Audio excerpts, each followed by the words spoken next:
আসসালামু আলাইকুম ভিউয়ার্স, বাংলাদেশের সর্বশেষ আপডেট সংবাদে আপনাদের স্বাগত।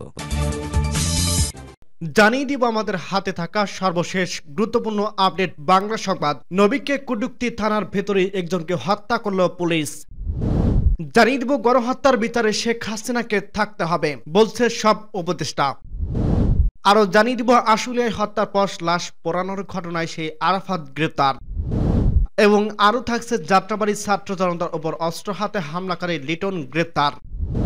সর্বশেষ জানিয়ে দিব পদ্মা সেতুর দুই প্রান্তে দুই মোরালের ব্যয় 117 কোটি টাকা। শুনছিলেন সংবাদ শিরোনাম, এরপর বিস্তারিত। তার আগে অনুরোধ থাকবে, ভিডিওটি যদি ভালো লেগে থাকে ভিডিওটির একটি লাইক এবং কমেন্ট করে জানিয়ে দিন ভিডিও সম্পর্কে আপনার মূল্যবান মতামত, এবং আরো কমেন্ট করে জানিয়ে দিন ভিডিওটি আপনি কোথা থেকে দেখছেন এবং শুনছেন। নবীকে নিয়ে কটূক্তির থানার ভেতরে একজনকে হত্যা করল পুলিশ। পাকিস্তানের দক্ষিণ পশ্চিমাঞ্চল শহর কোয়েটার বৃহস্পতিবার 12 সেপ্টেম্বর থানার ভেতরে এক ব্যক্তিকে গুলি করে হত্যার অভিযোগ উঠছে পুলিশের বিরুদ্ধে। ধর্ম অবমাননার অভিযোগে নিহত এই ব্যক্তিকে আটক করা হয়েছিল। খবর এবিসি নিউজের। প্রতিবেদনে বলা হয় নিহত ব্যক্তির নাম সায়েদ খান। পুলিশ বলছে সায়েদ খানকে গত বুধবার বিক্ষুব্ধ জনতার হাত থেকে ছিনিয়ে নেওয়ার পর আটক করে থানায় আনা হয়। বিক্ষুব্ধ জনতার দাবি তিনি মহানবী হযরত মুহাম্মদ সাল্লাল্লাহু আলাইহি ওয়াসাল্লামকে অপমান করছেন। স্থানীয় পুলিশ কর্মকর্তা মোহাম্মদ খুররাম জানায় হত্যায় জড়িত পুলিশ কর্মকর্তাকে গ্রেপ্তার করা হয়েছে, তবে তিনি এর বেশি বিস্তারিত কিছু জানাননি। বার্তা সংস্থা এএপির প্রতিবেদনে বলা হয়েছে ভিডিও ভাইরাল হওয়ার পরে গত বুধবার সায়েদ খানকে গ্রেপ্তার করা হয় এবং তার বিরুদ্ধে মামলা করা হয়, তবে পরবর্তীতে অন্তত 200 জন পুলিশ স্টেশনে হামলা চালায়। এরপর বাধ্য হয়ে পুলিশ সায়েদকে অন্য থানায় নিয়ে যেতে বাধ্য হয়। বেলসু স্থানীয় পুলিশ প্রধান মোয়াজ্জেম জাহ আনসারি এএপিকে বলেন দায়িত্বরত একজন পুলিশ কারাগারের ভিতরে সায়েদের ওপর হামলা চালায় এবং গুলি করে। তিনি আরো বলছেন ইতিমধ্যে আমরা এই পুলিশ সদস্যকে গ্রেপ্তার করছি এবং তার বিরুদ্ধে মামলা দায়ের করছি। গণহত্যার বিচারে শেখ হাসিনাকে থাকতে হবে। ফ্যাসিবাদী ব্যবস্থার মুখপাত্র হিসেবে গণহত্যার বিচারের প্রতিক্রিয়ায় সাবেক প্রধানমন্ত্রী শেখ হাসিনাকে উপস্থিত থাকতে হবে বলে মন্তব্য করছেন অন্তর্বর্তীকালীন সরকারের পরিবেশ, বন ও জলবায়ু পরিবর্তনের মন্ত্রণালয় উপদেষ্টা সৈয়দা রিজওয়ানা হাসান। বৃহস্পতিবার 12 সেপ্টেম্বর প্রধান উপদেষ্টা কার্যালয়ে উপদেষ্টা পরিষদের বৈঠক শেষে ফরেন সার্ভিস একাডেমিতে সংবাদ দেখে এক প্রশ্নের জবাবে তিনি একথা বলেন। রিজওয়ানা হাসান বলেন শেখ হাসিনা প্রত্যাবর্তনের বিষয়ে আমাদের অবস্থানটা স্পষ্ট। গণহত্যায় যে অভিযোগটা রয়েছে তার বিচারের স্বার্থে বিচারের প্রতিক্রিয়া তাকে থাকতে হবে, কারণ এখনো দায়িত্ব একটা ব্যাপার আছে। সেই প্রত্যাবর্তনের কথা বলা হয়েছে, সেই প্রত্যাবর্তনটা কোন প্রতিক্রিয়া হবে, দুই দেশের মধ্যে কিভাবে কথা হবে, সেই প্রক্রিয়াগুলো পরের ব্যাপার। যখন আইনি প্রতিক্রিয়াটা শুরু হবে তখন এগুলো আমরা দেখব। তিনি বলেন আমাদের চেষ্টা হতে হবে পাশের দেশ সহ সব দেশের সঙ্গে বন্ধুত্বপূর্ণ সম্পর্ক রাখা, তবে সেটা হতে হবে ন্যায্যতা আর সমতার ভিত্তিতে। আমরা বারবার স্পষ্ট করে বলছি এটা এখনো কোনো নজরদারির বিষয় নেই, যেটা আমাদের অধিকার, আমাদের প্রাপ্য এবং সেটা আমাদের বিবেচনায় সঠিক। সেই কথাগুলো যে চ্যানেলে বলা দরকার তা কূটনৈতিক হোক, রাজনৈতিক হোক বা ব্যক্তিগত বা আন্তর্জাতিক পর্যায়ে হোক, আমরা সেটা বলবো।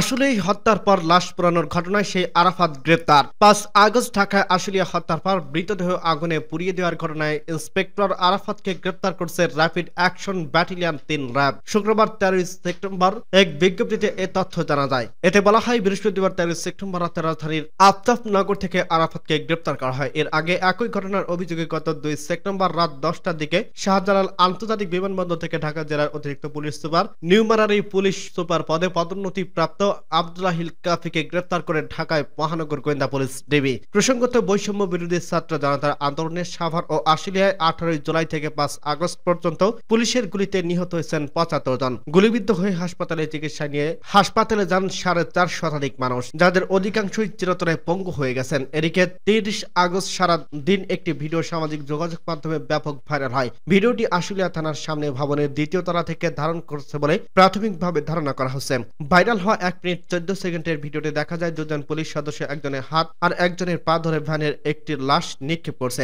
এর আগের ভ্যানের লাশের স্তূপে কাপড় দিয়ে ঢেকে দেন। সর্বশেষ লাশটি তুলে একটি ব্যানার দিয়ে ঢেকে দেওয়া হয়। শেষ পুলিশ সদস্যের উপস্থিতি দেখা মেলে। ভিডিওতে 1 মিনিট 6 সেকেন্ডের একটি পোস্টার দেখা যায়, যা স্থানীয় ধামসেনা ইউনিয়নের সভাপতি প্রার্থী 7 নম্বর ওয়ার্ডের মেম্বার প্রার্থী আবুল হোসেনের। সেই পোস্টটি দেখে নিশ্চিত হওয়া যায় যে ভিডিওটি ঘটনাস্থলে আশুলিয়া থানার আশপাশে। মহাসড়ক থেকে থানার দিকে অগ্রসর হয়ে এসপি অফিসের দিকে চৌরাস্তা ও এই ঘটনা ঘটে। ভেতরের ভিডিওটিতে থাকা বালু ভর্তি বস্তাগুলো এসপি অফিসের দিকে যেতে থাকা ভবনের সামনে স্তূপ করা হয়েছিল, কিন্তু থানার পরিষ্কারভাবে সময় সেগুলো অপসারণ করা হয়েছে। প্রত্যক্ষদর্শীরা জানায় একটি ড্রোন উড়িয়ে আন্দোলনরত ছাত্র জনতার অবস্থান শনাক্ত করা হয়, তবে পুলিশ সেটি ড্রোন কিনা তা জানি না। থানার বিভিন্ন গলিতে ছাত্র জনতা প্রবেশ করলে তাদের লক্ষ্য করে গুলি ছোড়ে পুলিশ। এ সময় বেশ কয়েকজন গুলিবিদ্ধ হয়ে মারা যান। পুলিশের লাশগুলো তাদের থানার সামনে নিয়ে যায়, সেখানে একটা পুলিশ ভ্যানে লাশগুলো রেখে আগুন দিয়ে দেয়।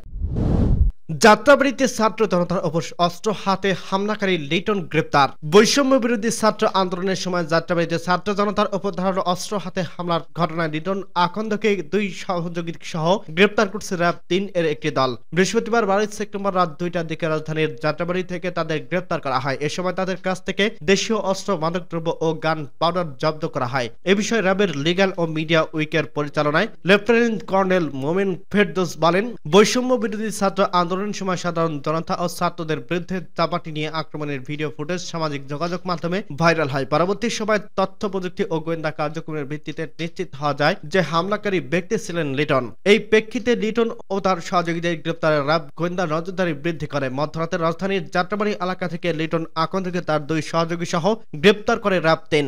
যাত্রাবাড়ীতে তার গোপন আস্তানা থেকে ছাত্রদের উপর আক্রমণ, ব্যবহৃত 4টি চাপাটি মাদকদ্রব্য এবং কিছু পরিমাণ গান পাউডার জব্দ করা হয়। তার বিরুদ্ধে বৈষম্য বিরোধী ছাত্র আন্দোলন চলাকালে যাত্রাবাড়ী ছাত্র জনতার উপর হামলা ও হত্যার মামলা সহ অস্ত্র আইনের 3টি মাদকদ্রব্য নিয়ন্ত্রণে আইন 3টি, একটি ডাকাতির প্রস্তুতি এবং একটি অন্যান্য ধারায় সর্বমোট 9টি মামলা হয়েছে। পদ্মা সেতুর 2 প্রান্তে 2 মোরালে ব্যয় 117 কোটি টাকা। পদ্মা সেতুতে 2 প্রান্তে 2 মোরালে ও মোরালের জন্য কিছু স্থাপনা নির্মাণের 117 কোটি টাকা ব্যয় করছে বিগত আওয়ামী লীগ সরকার। মোরাল নির্মাণ এবং স্থাপিতরা বলছেন এত টাকা ব্যয় একেবারে অস্বাভাবিক। পদ্মা সেতুর 2 প্রান্তে বঙ্গবন্ধু শেখ মুজিবুর রহমান ও সাবেক প্রধানমন্ত্রী শেখ হাসিনার এই মোরাল নির্মাণের জন্য কোনো দরপত্র ডাকা হয়নি। অন্যতম ঠিকাদার ছিল রূপপুর পারমাণবিক বিদ্যুৎ কেন্দ্রের প্রকল্পে বালিশ কাণ্ডের বিতর্কিত মজিদ সন্স কন্ট্রাক্ট লিমিটেড। শুধু মুরাল নির্মাণ নয়, অস্বাভাবিক ব্যয় করা হয়েছে পদ্মা সেতুর উদ্বোধনী অনুষ্ঠানেও। সেখানে ব্যয় করা হয়েছে 89 কোটি টাকা। এক্ষেত্রে উন্মুক্ত দরপত্র নয়, ঠিকাদার নিয়োগ করা হয়েছে নিজেদের পছন্দ মতো। পদ্মা সেতু প্রকল্পের সঙ্গে সংশ্লিষ্ট কর্মকর্তারা নাম প্রকাশ না করা সত্ত্বেও প্রথম আলোকে বলেন, প্রতিযোগিতার মাধ্যমে ঠিকাদার নিয়োগ করা হলেও মুরাল দুটি নির্মাণে 50 কোটি টাকাও লাগতো না। মুরাল ব্যবহার করা নির্মাণ সামগ্রীর 2-3 গুণ দাম ধরে ঠিকাদার বিল তুলে দিয়েছিলেন। 2022 সালের 25 জুন পদ্মা সেতু উদ্বোধনী করেন তৎকালীন প্রধানমন্ত্রী শেখ হাসিনা। এর আগে তড়িঘড়ি করে 2 প্রান্তে মুরাল নির্মাণ করা হয়। মুরালের সেতুটির প্রকল্প বাস্তবায়ন অন্তর্ভুক্ত ছিল না। মুরাল ও সংশ্লিষ্ট স্থাপনার নাম দেওয়া হয়েছিল ইনোগ্রেশন বা উদ্বোধনী কমপ্লেক্স। চূড়ান্ত বিলের নথি অনুসারে উদ্বোধনী কমপ্লেক্সের নকশা প্রণয়ন এবং তদারকি বাবদ ব্যয় দেখানো হয়েছে 94,62,000 টাকা। মাওয়া এবং জারিদার ভূমি উন্নয়ন ও পাইলিং বরাদ্দ ব্যয় দেখানো হয়েছে 7,34,00,000 টাকার কিছু বেশি। মাওয়া প্রান্তে উদ্বোধনী কমপ্লেক্স নির্মাণে বৈদ্যুতিক কাজ, ফোয়ারা নির্মাণ এবং শিল্পকর্ম বাবদ খরচ হয়েছে 66 কোটি টাকা। একই কাজ জাজিরায় করতে ব্যয় হয়েছে 42,53,00,000 টাকা। সব মিলিয়ে 2 প্রান্তের উদ্বোধনী কমপ্লেক্স তৈরিতে খরচ হয়েছে 116,92,00,000 টাকা। উদ্বোধনী এই কমপ্লেক্স নির্মাণে করা হয়েছে মূলত মুরালকে কেন্দ্র করে। সেতু বিভাগ থেকে জানা যায় 2 প্রান্তে 2টি উদ্বোধনী কমপ্লেক্স, একটি করে মুরাল ও উদ্বোধন ফলক রয়েছে। এর চারপাশে নির্মাণ করা হয়েছিল বেদি, সামনে আছে ফোয়ারা। মাওয়া প্রান্তের কয়েকটি এবং জাজরায় একটি ইস্পাতের তৈরি মাছের ভাস্কর্য রয়েছে। মাওয়া প্রান্তে বঙ্গবন্ধু শেখ মুজিবুর রহমান ও শেখ হাসিনা মুরালের উচ্চতা 90 ফুট ও প্রস্থ 45 ফুট। জাজিরা প্রান্তে মুরালের উচ্চতা 72 ফুট ও প্রস্থ 34 ফুট। মুরাল দুটি 6,642 বর্গফুটের। মুরাল দুটি নির্মাণ ব্যয় দেখানো হয়েছে পদ্মা সেতুর প্রকল্পের নদী শাসনের অংশ থেকে। সেতু বিভাগ সূত্রের দাবি, তৎকালীন সড়ক পরিবহন ও সেতুমন্ত্রী ওবায়দুল কাদের নির্দেশে বিতর্কিত ঠিকাদারি প্রতিষ্ঠান মজিদ সন্সকে মুরাল নির্মাণ কাজ দেওয়া হয়। গত আগস্টে ছাত্র জনতার অভ্যুত্থানে আওয়ামী লীগ সরকার পতনের পর থেকে ওবায়দুল কাদের আত্মগোপনে রয়েছেন। বক্তব্য জানতে তার সঙ্গে যোগাযোগ করা সম্ভব হয়নি।